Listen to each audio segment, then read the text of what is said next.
Alrighty, here we go. Part 3 of the FiTech Tri-Power install.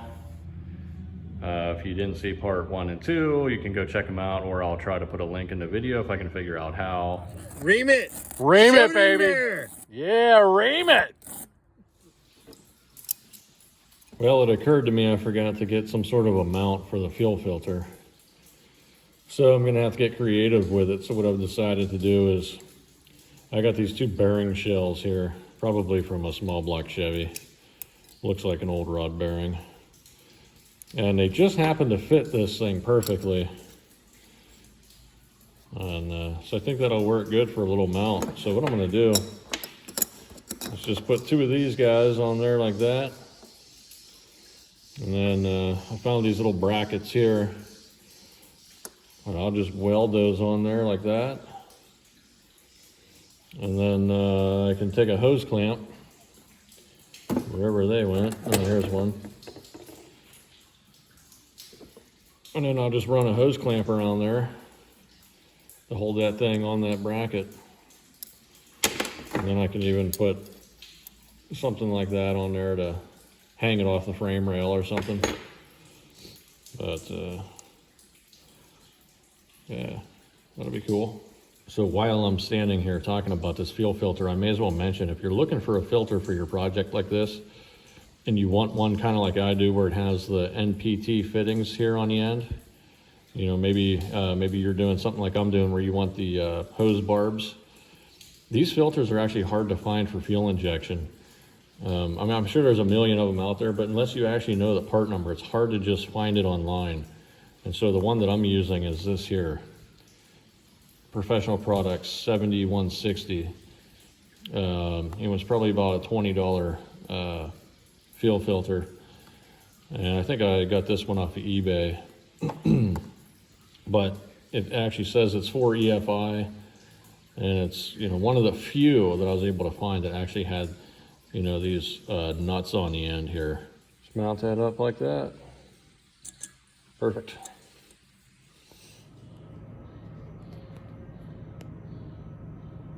Got the breather on there. I think that'll work good. Had to make that little bracket, but that should be decent.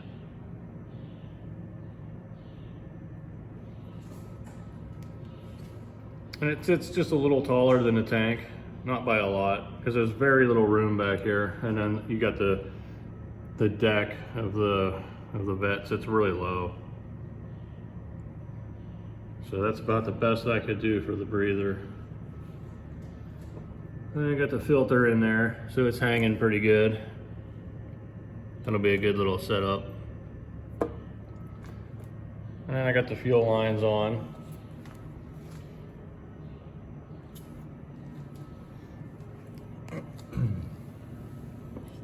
Got them hooked up, and I just got one more to do.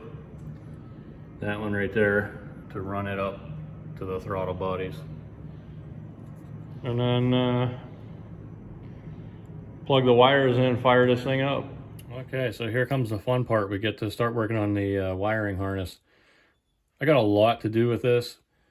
A lot of things I gotta trim and kind of make adjustments to. But I'm not gonna do all that until I get the wiring harness in the car, which basically means getting the body on first. But I do want to get this thing started up before I put the body on, just in case there's any leaks or I gotta, you know, tweak something or whatever.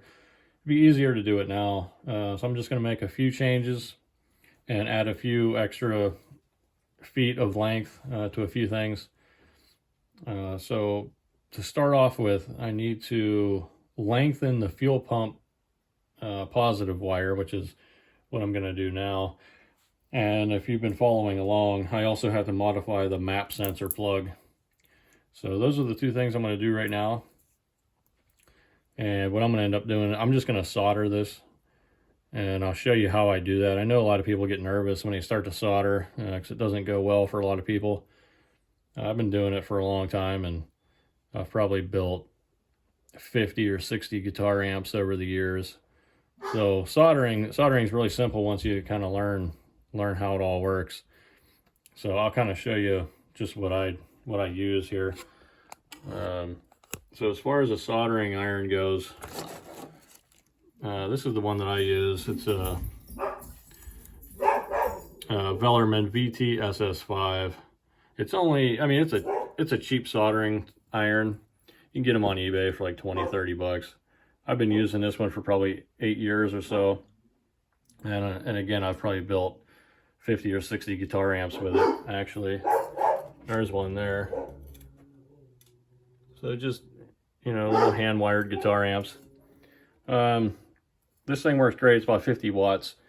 So that's important. You gotta have enough power to be able to solder. And then the other thing, the most important thing I always tell people is the solder. You gotta make sure you buy good solder. I think a lot of people, the mistake they make is they go to Home Depot, you know, or something like that, and they buy solder that's designed for doing copper pipes, you know, and it's like the solder is like as thick as a pencil. That's not going to work. So what you really need to get, I mean, I realize Radio Shack's not around anymore, and that's what I'm using.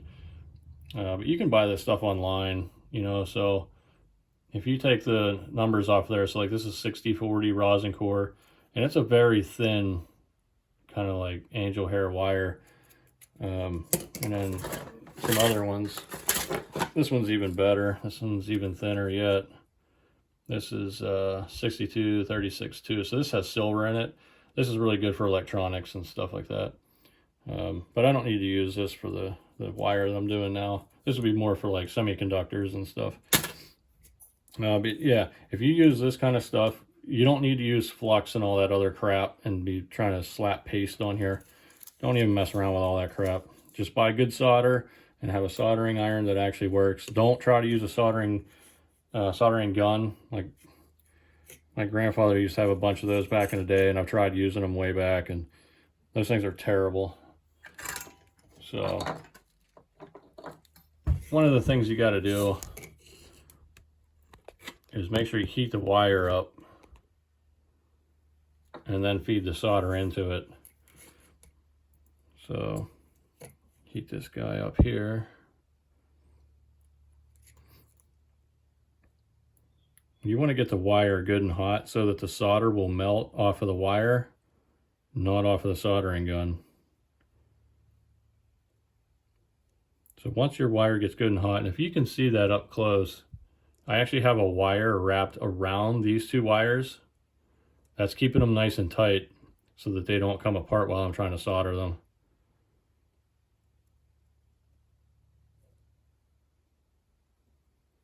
Sometimes you can feed a little solder in there to kind of get it to start heating up. Okay, but now you can see the solder is melting. I'm not even touching the soldering pen, right? It's just melting right on the wire. That's what you want. That's how you know that the wire is hot enough. Because if you don't do this and you just try to melt the solder off of the soldering iron and just kind of lay the solder on the wire won't be hot enough to take the solder. And you'll have a cold solder joint, and it'll definitely break on you. And this is a big joint here, so you're going to get a lot of solder on it.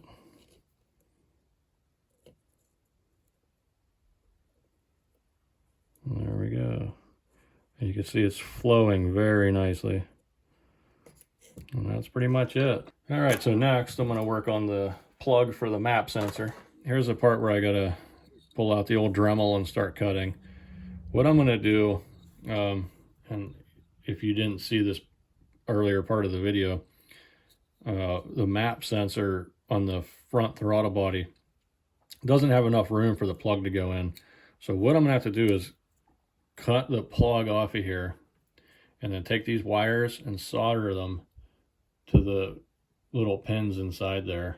But to do that, I'm gonna have to open this up. So basically what I'm gonna do is I'm gonna take my Dremel with a little cutting wheel, and I'm gonna cut this open down here on each side, and then I'm gonna score it just a hair on this end so I can bend this over to expose the pins inside. And then I will solder these wires on inside of there. And then I'll bend that piece back up, I'll glue it up, and then I'll fill this up full of silicone so that it's nice and watertight. At least for today, I'm gonna cut this open. I'm gonna solder these on there just to get this thing up and running. But I'm not going to close it all up and silicone it all now. I'll do that later on, just in case I have to open it back up and shorten these wires. You know, so I want it to have a nice clean install. I don't want to have a big bundle of wires in there. Okay, let's go ahead and make a mess out of this now.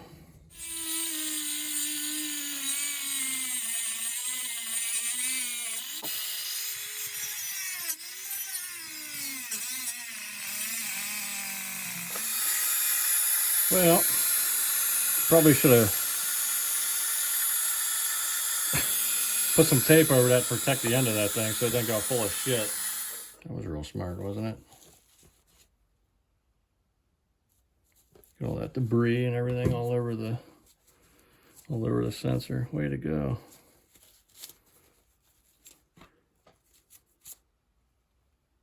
Ah, fuck it, it'll be fine.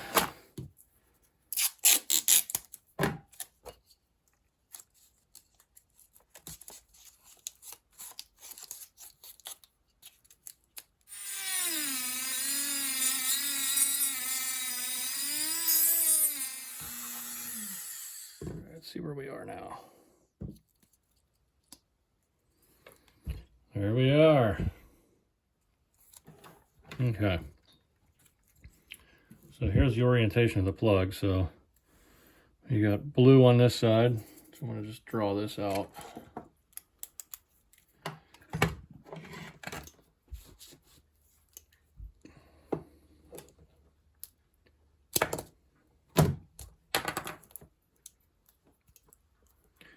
So let's see, how long do we want these to be? Maybe about like that.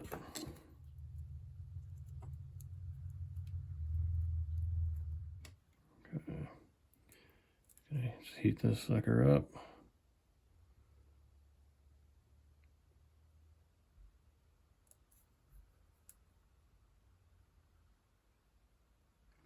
And I'm going to coat the wire, the whole end of it. There we go. It's called tinning the wire. There we go. Okay. Now let's stick them out here. And now we'll put a little solder on the terminals here.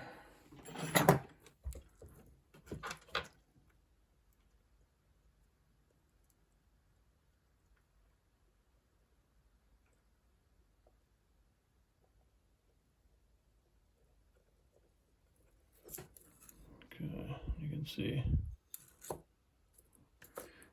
it's taking the solder real nice, so that's a good thing. I'm gonna try to be quick about this. I don't want to leave this solder on here. I don't want to leave the soldering pen on here too long, so I don't want to heat up these components inside here. So I'm going to do it just long enough to get the solder on there, and then I'm not going to try to overheat it.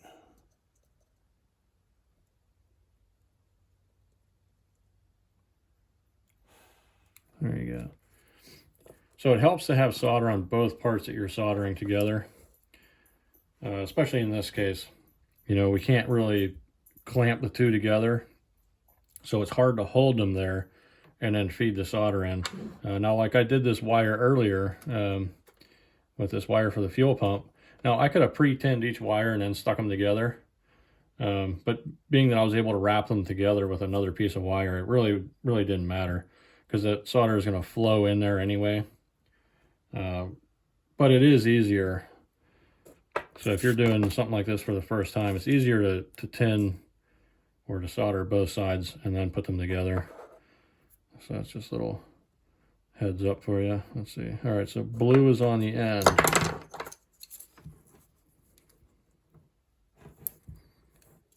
All right, blue, here we go.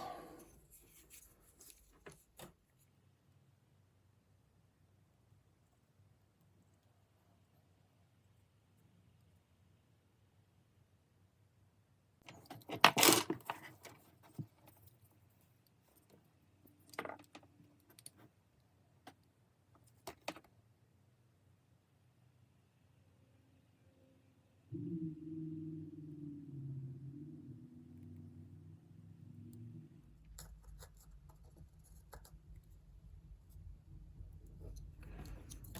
there we have it.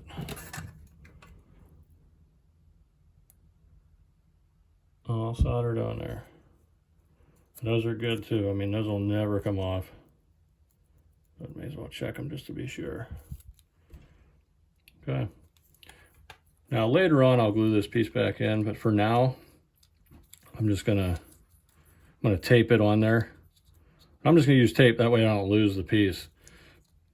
But once I know for sure the length that this wire needs to be, because right now I don't know, it might need to be shortened. Because on my car, this sensor is on the very front throttle body, way out front. But all the other wires are a lot longer. I mean, like the idle air control. Look at the idle air control. Look how much length is on that one. Why the hell is that one so long? Anyway, we'll see. I don't know yet. So for now, I'm just going to tape this on here and come back and glue it and put some silicone in there later once I know if it's exactly the way I need it. There we go. So here I want to show you the map sensor installed with the wires now soldered on. You can see how little room we had there. So that did the trick, it worked. I still need to glue that plastic piece on the back of here. Right now I just got some tape on here just holding it on, but I'll clean that up, make it look a little better. And then I replaced that screw right there that mounts it on, so it's no longer hitting the thermostat housing. Okay, so here's another issue with a plug that I didn't even know about until now. This plug right here, the throttle body is so close to it. You see where the little clip is there? You can actually see some of the little plastic slag hanging off of it where I had to kind of cut it with a Dremel. So you can see where it's actually touching the front throttle body. So yeah, I had to cut that tab down a little bit just to kind of get it to fit in there. And clearly you can see I could have cut it at a slightly different angle and it would have worked better, but anyway, I got it in there. But just a heads up, that one's really tight. You're gonna need to modify it just a hair. I figure I'll show you this real quick. The only thing that's not super clear in the instructions, some of these wires over here, and it's not that it isn't clear, but it could be confusing if you don't really know what's going on. So if you're running a system like me, your negative side of your coil should have these two wires on it, so the yellow and this kind of brownish color wire. So the one is obviously the coil, and the other one is the tack in. So you're going to need those two on there. The other wire here is going to my distributor, and that's for the Pertronix points illuminator that I'm running. Yeah, the points illuminator, that Pertronix works really well also. I think it's the first time I've ever used one. I usually use MSD distributors, so this is the first time really using one of those. So that was pretty cool. These two wires not using, accessory and fan. But everything else is pretty straightforward in the instruction manual. So you shouldn't have any problems with getting the wiring set up. And then there's my linkage, my kind of homemade linkage for a minute. I still need to get a longer screw for this one, but it worked fine for now.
well, I'm really impressed actually with this.